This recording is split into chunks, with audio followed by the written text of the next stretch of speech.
আমি ভাগ্যত বিশ্বাস কৰিম নে আমি কৰ্মত বিশ্বাস কৰিম?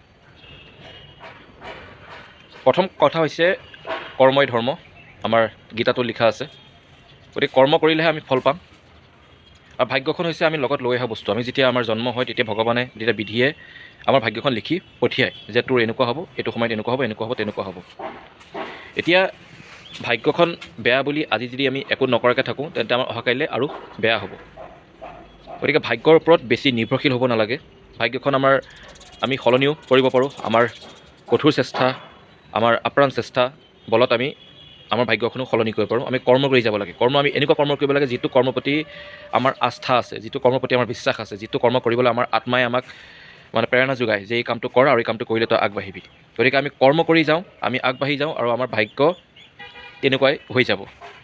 গতিকে ভাগ্য আৰু কৰ্ম আপোনাৰ 99.9% আপোনাৰ কৰ্ম লাগিব, 0.1% আপোনাৰ ভাগ্য। গতিকে অকল ভাগ্যৰ ওপৰত নাথাকিব, সকলোৱে নিজৰ ইচ্ছামতে কৰ্ম কৰি যাওক, যোনে যেনেকৈ ভাল পায় আৰু জীৱনটো সুন্দৰ কৰি তোলক।